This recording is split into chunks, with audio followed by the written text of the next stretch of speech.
Good morning विद्यार्थी मित्रांनो. तर आज आपण एक पुन्हा मी नवीन व्हिडिओ घेऊन आली आहे आणि तुम्हाला एक खूप सुंदरशी अशी माहिती देणार आहे.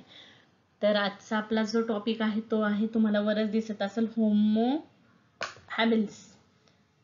तर याचा बेसिकली अर्थ काय आहे, तर याच्यामध्ये आपण मागच्या काही व्हिडिओमध्ये पाहिलेलं आहे बघा की सुरुवातीला आपला जो माणूस आहे किंवा मानव आहे, तर त्यामध्ये एप वानर सगळ्यात आधी काय झाला आपल्याला आढळला. आणि मग त्याचे अस्तित्व आपल्याला आढळल्यानंतर त्या पुढे आपल्याला काय दिसला, तर त्याच्या पुढच्या ॲडव्हान्स उत्क्रांतीमध्ये आपल्याला आदिमानव हा दिसला.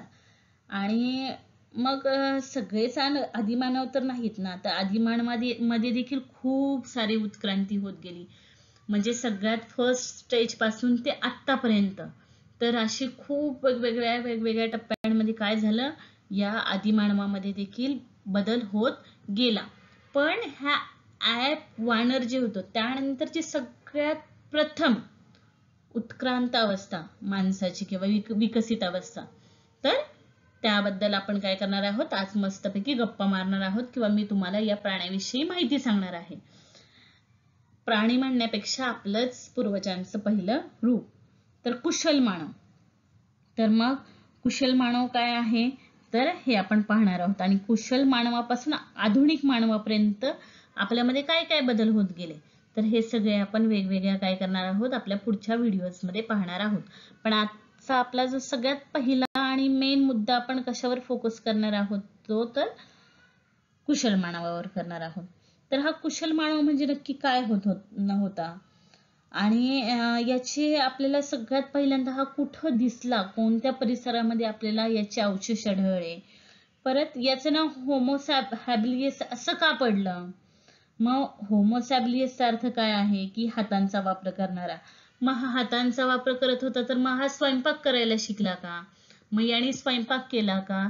तर असे खूप सारे, मला माहित आहे मित्रांनो किंवा मैत्रिणींनो, तुमच्या मनामध्ये असे खूप सारे प्रश्न आले असतील की होमो हॅबिलिस म्हणजे हातांचा वापर करणारा. तर हातांचा वापर करणारा जर आदिमानव होता, तर मग त्याने तेव्हा स्वयंपाक करायला सुरुवात केली होती का, आणि याचं रूप कसं होतं, हा दिसायचा कसा, आणि हा याच्या हातांचा वापर करून मग याने काय केलं सुरुवातीच्या कालखंडामध्ये. ठीक आहे. तर या सगळ्या प्रश्नांची उत्तर काय करणार आहे मी तुम्हाला आजच्या या व्हिडिओमध्ये देणार आहे. तर व्हिडिओ शेवटपर्यंत नक्की पहा, म्हणजे तुम्हाला काय होईल, या आपली जी मानवाची सर्वात पहिली जी आवृत्ती आहे, तर त्याविषयी तुम्हाला व्यवस्थित माहिती समजेल. आणि व्हिडिओ जर आवडला असेल तर लाईक, शेअर, सबस्क्राईब नक्की करा. आणि तुमच्यासारख्या आणखीन जे अशी क्युरियस आहेत जाणून घेण्यासाठी, तर त्यांच्यापर्यंत आपला हा व्हिडिओ काय करा, जास्तीत जास्त शेअर करा. सो हा जो आपल्याला मी समोर चित्र दाखवलेलं आहे, तर हे आहे आपल्या काय आहे, आदिमानवाचं किंवा कुशल मानवाचं असं चित्र आहे. तर मग हा कुशल मानव आपल्याला सर्वप्रथम कुठं भेटला, मग हा अन्न काय खायचा, परत हा झाडांची मुळं खायचा का, तर असे खूप सारे प्रश्न आहेत. तर मग आपण काय करणार आहोत, पुढच्या व्हिडिओमध्ये मी तुम्हाला याचं संपूर्ण व्यवस्थितपणे माहिती देणार आहे. तर the skilled human, the species of human who called use their hands skillfully is known as skilled human. म्हणजे तुम्हाला कळालं असेल की जी व्यक्ती आपल्या हातांचा काय करत आहे, कुशलतेने वापर करत आहे. ठीक आहे. तर अशा वापर करणाऱ्या व्यक्तीला आपण, त्या मानवाला आपण काय म्हणतो, कुशल मानव असं म्हणतो. आता मग हे कुशल मानव आपल्याला कुठं भेटले, काय भेटले, तर हे सगळं मी तुम्हाला सांगत आहे.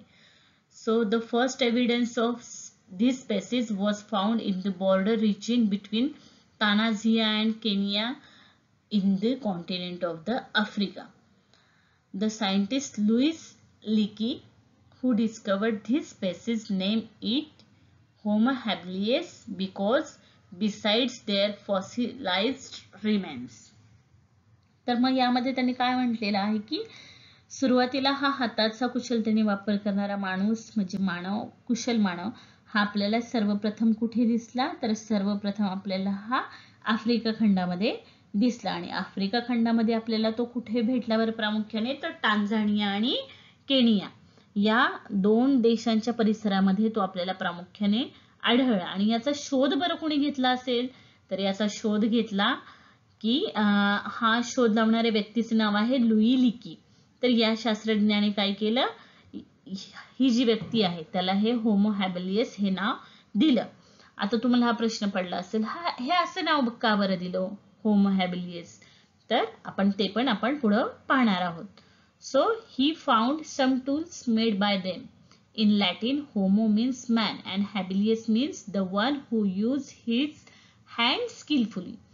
तर मग यामध्ये त्यांनी काय केलं की त्यांना समजलं की काय करत आहे, या व्यक्तीने काय केलेलं आहे, ह्या मानवाने काय केलेलं आहे, त्याच्या अवशेषांसोबत त्यांनी बनवलेली काही हत्यारं त्याला देखील मिळाली. म्हणजे त्याला कळालं की याला काय आहे, ही थोडी वानरानंतरची कुशाग्र अवस्था आहे की याच्यामध्ये ब्रेनची एकदम मायनर म्हणतो ना की त्या पद्धतीने डेव्हलपमेंट झालेली आहे.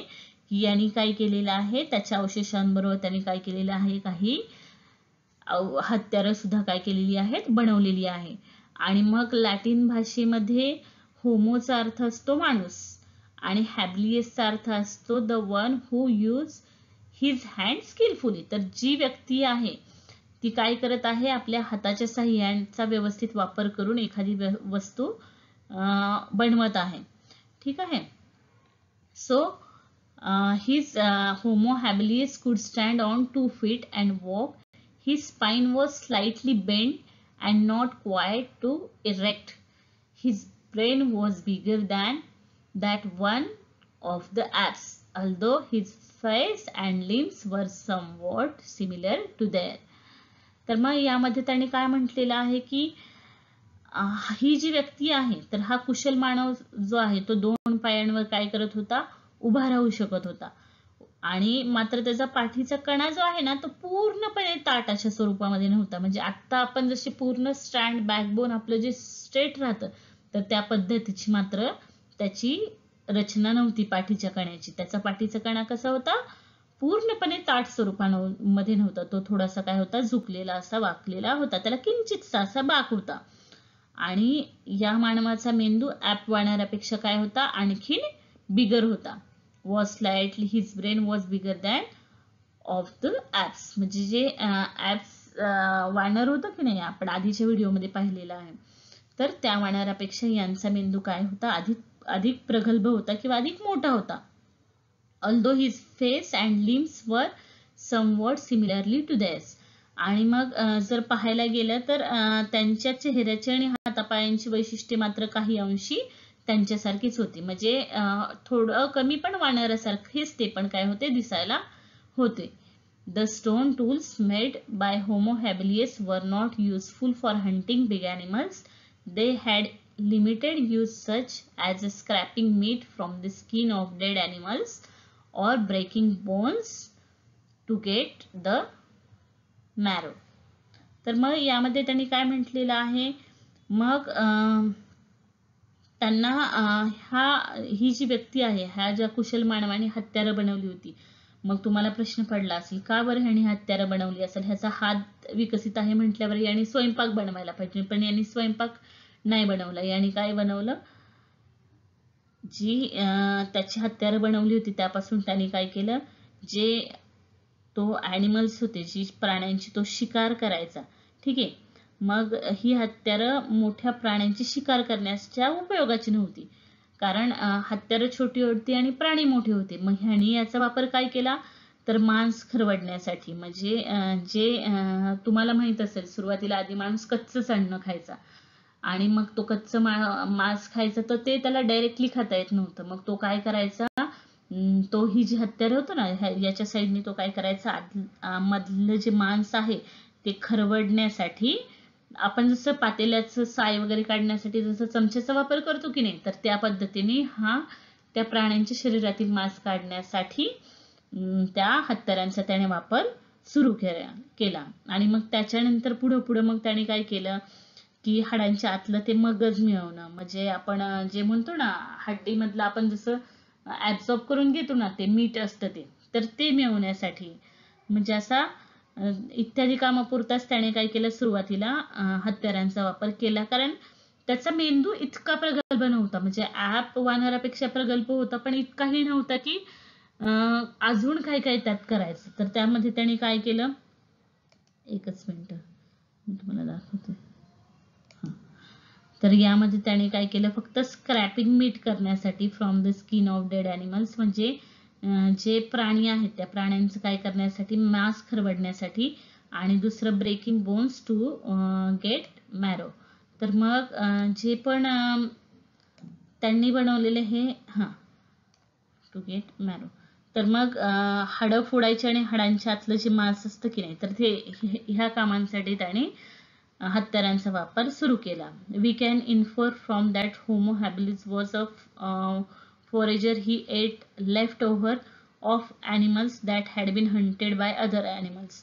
मग हा बरं काय करायचा, तर हा इत्यादी काम, त्यामुळे आपल्याला असं अनुमान काढता येईल की हा फक्त काय करायचा, इतर प्राण्यांनी जी केलेली शिकार असायची की नाही, त्याचं उरलं सुरलेलं मांस असेल ना, तो खाऊन तो त्याची उपजीविका भागवत असेल. कारण त्याच्याकडे स्वतःच तर मोठमोठी हत्यारं नव्हती, त्याच्यामुळे तो ॲनिमल्सला मारू शकत नव्हता मोठमोठ्या. मग तो काय करायचा, जे बाकीचे वाघ, सिंह असे जे बाकीचे आपले ॲनिमल्स आहेत, त्यांनी जी हे केलेली आहेत, शिकार केलेली आहे, तर त्या शिकारीमधून मिळालेल्या मांस जे असायचं, तर त्याद्वारे तो ते खाऊन आपली उपजीविका तो भागवत असायचा. आणि मग छोट्या प्राण्यांची देखील तो काय करत असेल, हंटिंग करत असेल, म्हणजे छोट्या प्राण्यांची शिकार करणे. त्याचप्रमाणे मग काय करणे, एग्स खाणे, आणि वाईल्ड फ्रूट्स जे आहेत ते खाणे, आणि कंदमुळे खाणे, फळे खाणे, पक्ष्यांची अंडी खाणे, आणि छोट्या छोट्या प्राण्यांची शिकार करणे. तर यांसारख्या गोष्टी करून तो काय करत असेल, स्वतःची उपजीविका भागवत होता.